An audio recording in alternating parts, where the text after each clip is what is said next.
My name's Kim. I'm not what you would call adventurous, but during this series GoPro, we want to get you thinking about living life on God's adventure. So some of my Northview friends have planned some surprise adventures for me. It's not going to be easy, but in the end, I'm going to be a pro.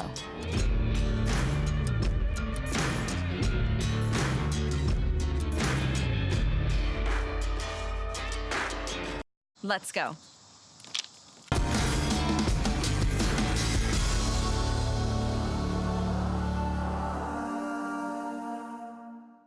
Hey guys, today I'm here in southern Indiana with my new friend Paul, who is a cave explorer. Paul, will you tell us a little bit about what we're going to do today? We're going to go into a fairly easy cave. We're going to do a little like mountain climbing at night. We're going to move through the cave. We'll do some crawlways, a little bit of climbing, and just explore and see what the cave has to show us. Awesome. Well, I am not excited about it, but we're going to do it anyway because we're living adventure. It's GoPro. You ready to do this? Absolutely. Awesome. Lights? Yep. Let's get yours on. Awesome. Camera? Very good. Action time, people. Let's do it. Paul, I will follow you. Okay. Now, I think into the Cave of Wonders. Be careful. It's very slippery here. Okay. There's a slippery spot. I'm going around this side of the waterfall. So one clue is you watch where your feet are going to step because that's where you're going to slip. So you got 2 hands and 2 feet and 1 butt. 2 hands, 2 feet, 1 butt? Yeah. Got it. And we're down in the bottom. Oh, I forgot to put my gloves on. So these big chunks of rock are called breakdown. Yeah. They're called that because they fell off the ceiling. What? And you can see this chunk right here, for example, that's wedged in. Huh? Generally, it happened a long time ago. This was where the water table was when it dropped. That's when most of these moved.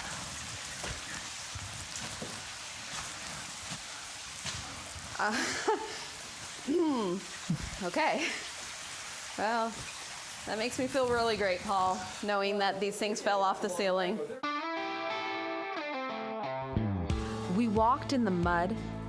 We crawled across ledges. We squeezed through small openings. We climbed on boulders and up hills.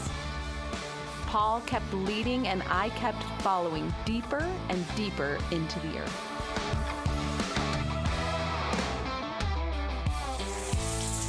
There's my adventure. All right, are we done? This is a small space. Oh, no, this is big. Oh.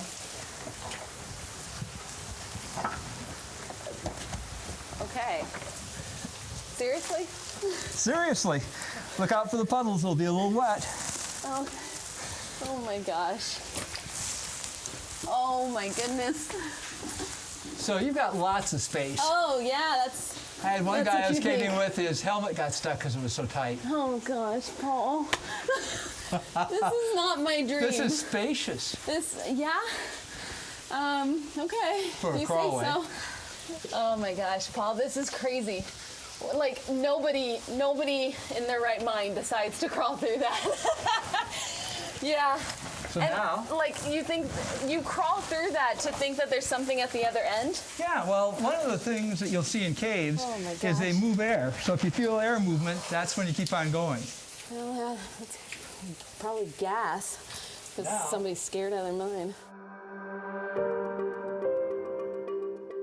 As bad as it was to be in the mud and in the dark of the cave for so long, it got worse.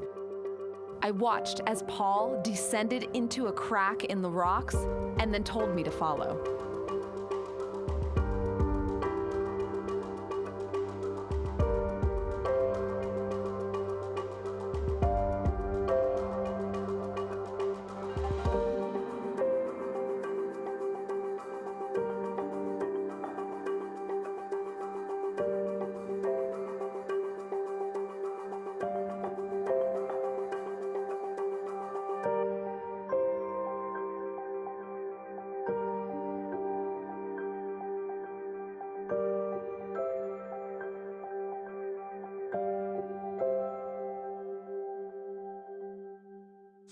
Well, guys, today was an adventure for me. Big time adventure, like none other. I'll never do it again, but I'm glad I did. Thank you, Paul, for taking me down here into the cave and letting me be a part of your adventure. Well, you're very welcome. Awesome. And if you decide you want to go caving again, I'd be glad to have you along. Great, I won't. So guys, there are many of you that are living a life of adventure yourselves, and we would love to share some of those stories with you. Here's someone living God's adventure.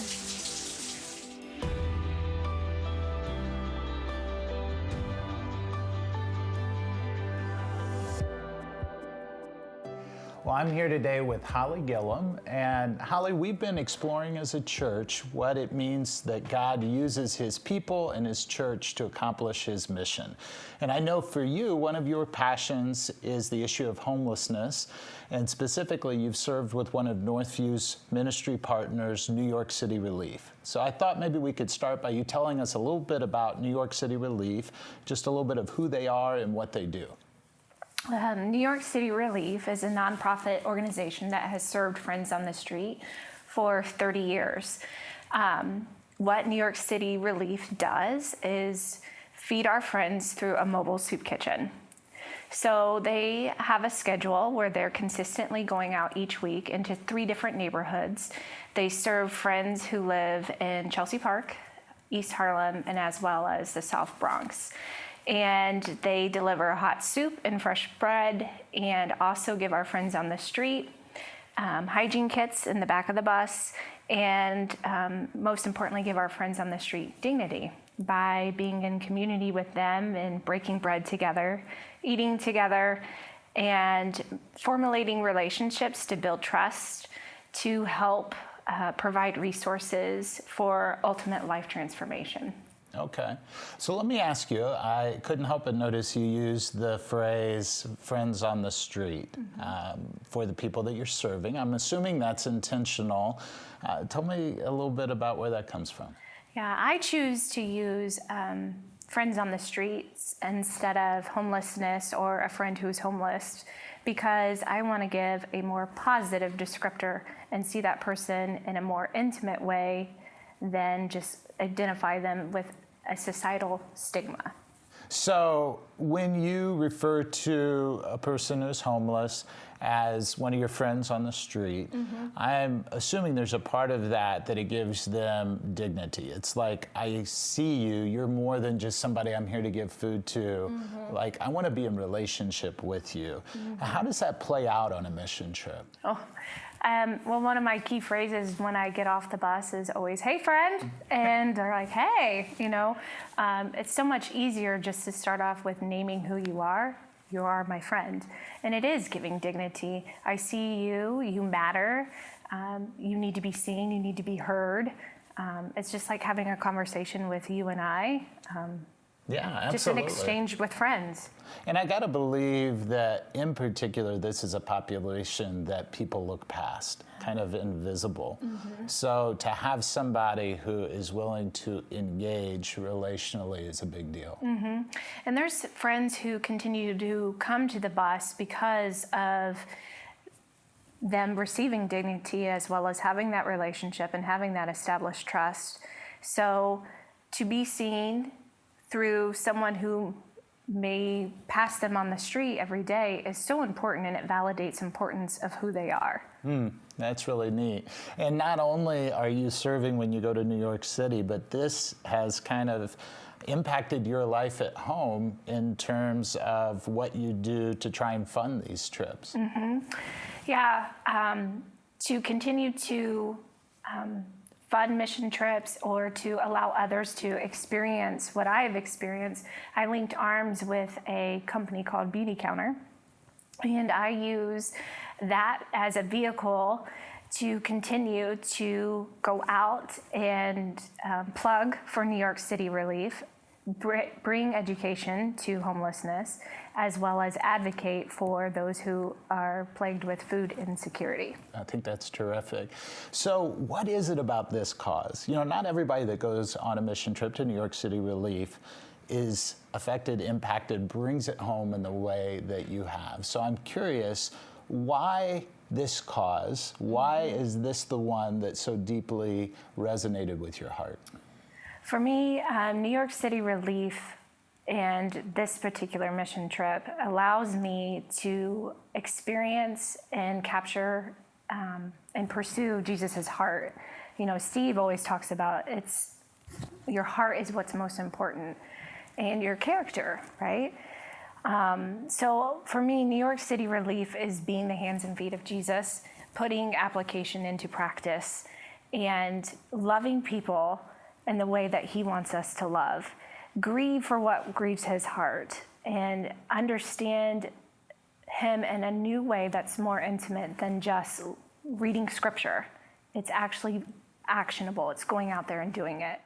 That's great. You're putting feet to your faith. Yeah. Well, it reminds me, we've been talking about with GoPro that you will never be more alive than when you are living God's adventure. And man, I see that in your heart. So, I mean, what's it like when you are feeling that sense of being alive? Having those conversations with my friends is so life-giving. You know, I think I get more from them than they ever even know. Yes, it might be a 20-minute conversation, and we're talking about everything from birthday parties to, you know, family and such. But I am learning so much more spiritually and being fed in those conversations, as well as serving my friends in the streets, than I will ever feel. When I feel as if I'm having church and experiencing church when I am right there on the sidewalk with my friends. So I'm curious if you look kind of before and after living this adventure, before that you got engaged with it and now that you have just fully immersed yourself in it, what that adventure has done for you spiritually. Well, before going on this mission trip, I really feel that I played it safe. I was more eager to sign up for volunteer opportunities that were very transactional. Let me just, you know, like kind of assembly line. Let me just give you what you need, but you stay there at a safe distance. And now I am more, let me give you what you need, and let's go sit down and be in community together the way that God has called us to be. I am more eager to initiate conversations and to get to know someone in a deeper, meaningful way. I also find myself wanting to volunteer even more in different capacities. And one day I have a goal of having my own soup bus here to serve friends in Central Indiana. Awesome. Awesome. Yeah, it just kind of grows in you. Yeah. The more that you get a taste of that adventure, the more that you want. Exactly. Yeah. Holly, thank you so much for being with us today and sharing your heart and your passion. I want to turn it over to your life group now. First, I want to give you an opportunity to do the Choose Your Own Adventure exercise and then to discuss as a group. We'll see you next time.